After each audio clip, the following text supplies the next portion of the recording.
हिमाचल प्रदेश में बाढ़ के कारण काफी नुकसान हुआ। इसके पहले भी जयराम ठाकुर दिल्ली पहुंचे थे और उन्होंने नितिन गडकरी से ये कहा था कि वो हिमाचल आए और वहां आके स्थिति का जायजा ले। कल नितिन गडकरी जी का कुल्लू दौरा है और जयराम ठाकुर जी हमारे साथ बात करने के लिए मौजूद हैं। सर, कल नितिन गडकरी कुल्लू जाने वाले हैं समीक्षा करने कि कितना नुकसान हुआ है। केंद्र की टीम भी पहुंची है और वो भी आकलन कर रही है कि प्रदेश को बाढ़ से कितना नुकसान हुआ है। कल जब नितिन गडकरी पहुंचेंगे तो क्या स्थिति होगी, कौन कौन से पॉइंट्स होंगे जो आप लोग सामने रखते हुए नजर आएंगे? सबसे बड़ी बात तो यह कि जो नुकसान हुआ उसका जायजा लेने के लिए हिमाचल प्रदेश आने का मैंने निमंत्रण दिया। और विशेष तौर से जब मेरा पिछले दिनों मिलना हुआ नितिन गडकरी जी से और जब मुलाकात हो रही थी हमारी, तो मुलाकात के दौरान जब अधिकारियों के साथ हम चर्चा करने लगे तो मैंने एक ही बात कही कि अच्छा होगा कि अगर आप हिमाचल प्रदेश में आ करके उस नुकसान को देखें और उसके बाद क्या करना है, क्योंकि आपने रोड इंफ्रास्ट्रक्चर को स्ट्रेंथन करने के लिए पूरे देश में बहुत काम किया है और हिमाचल की परिस्थिति में हमको किस प्रकार से अब आने वाले समय में हम कुछ चीज़ें हमको नए सिरे से सोचनी पड़ेंगी जिस तरह से नुकसान हुआ है। तो उन्हें तुरंत बैठक को वहीं स्थगित करते हुए कहा कि कार्यक्रम बनाइए, मैं हिमाचल जाऊंगा और हिमाचल जा करके एक बार देख करके आऊँगा और क्या किया जा सकता है, कैसे किया जा सकता है, उसके लिए हम वहीं पर आकर के बात करेंगे। और मुझे इस बात की खुशी है कि कल उनका कार्यक्रम हिमाचल जाने का बना है और हिमाचल जाकर के वस्तुस्थिति से वो अवगत होंगे और जिसके लिए मैं उनका धन्यवाद भी करता हूं और उनका स्वागत भी करता हूं हिमाचल प्रदेश में, क्योंकि नुकसान बहुत ज़्यादा हुआ है। लेकिन सर, लगातार जो सरकार है हिमाचल की वो ये आरोप लगा रही है कि केंद्र मदद नहीं कर रहा, जिस तरीके से मदद करनी चाहिए उसमें कहीं ना कहीं अवमानना की जा रही है और शायद इसी वजह से हिमाचल प्रदेश को जिस तरीके से पटरी पर वापस आना चाहिए था वो नहीं आ पा रहा। राज्य के पास ऑलरेडी डेफिसिट है और बाढ़ के कारण डेफिसिट जो है वो और भी ज्यादा इंक्रीज हो गया है। देखिए, ये दुर्भाग्य है अगर इस प्रकार की बात लगातार वो कह रहे हैं कि कुछ नहीं मिला, मदद नहीं हो रही है। इससे वो क्या साबित करना चाह रहे हैं? केंद्र मदद कर रहा है उसके बावजूद भी ये कहना उचित नहीं है। और जब मुख्यमंत्री जी इस तरह की बात कहते हैं तो वो ज्यादा ही दुर्भाग्यपूर्ण है, क्योंकि वो एक संवैधानिक पद पर बैठे हुए व्यक्ति हैं और तथ्य पर बोलना चाहिए उनको। मदद की शुरुआत हुई है और आने वाले समय में मदद और चाहिए, इस बात से कौन मना कर रहा है? क्योंकि नुकसान ज्यादा हुआ है। ये बात कहनी चाहिए कि मदद हुई है लेकिन और मदद चाहिए, तो समझ में आती बात।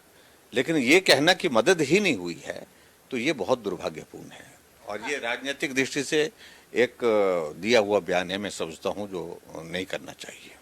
सर, जिस तरीके से हमने देखा कि सेब का सीजन है और साफ तौर पर बाढ़ के वजह से सड़कें काफी ज्यादा क्षतिग्रस्त हो चुकी हैं और ऐसे वीडियोस भी सामने आ रहे हैं जहां व्यापारी खुद ही अपने सेब को नष्ट करते हुए नजर आ रहे हैं। राज्य में ये भी आरोप लग रहा है कि जो केंद्र है वो खोल देना चाहिए ताकि व्यापारी केंद्र तक जाकर सेब को सेल कर पाए और आगे का जो प्रोसेस है वो कंप्लीट हो पाए। लेकिन जिस तरीके से वीडियोज आ रहे हैं, हिमाचल में इनका क्या प्रभाव पड़ेगा, इंडस्ट्रीज कितनी सफर होगी?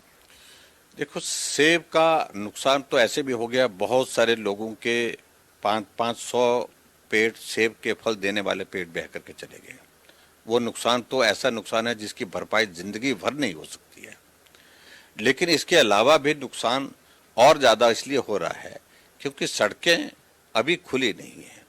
प्रयास उस दिशा में होने चाहिए, अभी तक नहीं हो पा रहे उतने ज्यादा। सेब की फसल तैयार है और वो मार्केट तक नहीं अगर पहुंचती है तो सेब बर्बाद हो जाता है। और हमारे हिमाचल प्रदेश में जो पुरानी व्यवस्था जिसको हम अपनी सरकार के दौरान चलाते रहे, हम 15 जुलाई तक सुनिश्चित कर देते थे कि हिमाचल प्रदेश में जो एचपीएमसी जो हमारा हिमाचल प्रदेश का है और उसके बाद हिमफेड है हिमाचल प्रदेश का, उसके माध्यम से जो सेब मार्केट में ले जाने के लायक नहीं है, जिसकी क्वालिटी बहुत अच्छी नहीं, जिसकी क्वालिटी का रेट नहीं मिलेगा, उसको हम बहुत सारे दूसरी चीज़ों के लिए प्रोसेसिंग के माध्यम से उपयोग करते हैं। तो उसके खरीदने के लिए जो व्यवस्था होनी चाहिए अभी शुरू ही नहीं हुई। और इसलिए आप ठीक कह रहे हैं कि हिमाचल प्रदेश में ये स्थिति आई कि बागवान सेब तो निकाल करके बैठ गए लेकिन मार्केट तक न पहुंचने के कारण और खरीद के लिए सरकार की ओर से कोई व्यवस्था न होने के कारण उनको वो सेब नाले में फेंकना पड़ा और वो बर्बाद हो गया। और मैं हैरान हूं इस बात को लेकर के, जिस व्यक्ति ने सेब, अपना सेब नाले में फेंक दिया, पानी में फेंक दिया। उसको थाने में बुला करके पूछा जा रहा है कि तुमने ये वीडियो क्यों बनाया। अपना सेब उसका बर्बाद हो गया और उसके बाद उसे कहा जा रहा तुम्हारे ऊपर मामला दर्ज करेंगे, FIR करेंगे। इस तरह की स्थिति में हास्यास्पद स्थिति है सरकार की। है कहाँ मदद करनी चाहिए अगर ऐसी घटना घटी है।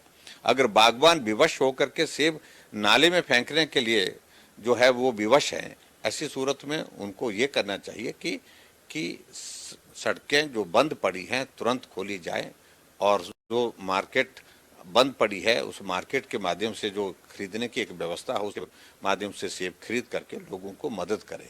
लेकिन उस सारी चीज को लेकर नहीं, बहुत सरकार की तानाशाही, सरकार का अपना तौर तरीका जो काम करने का है, जिसके कारण आज वो पूरा हास्यास्पद स्थिति पूरे प्रदेश में बनी हुई है।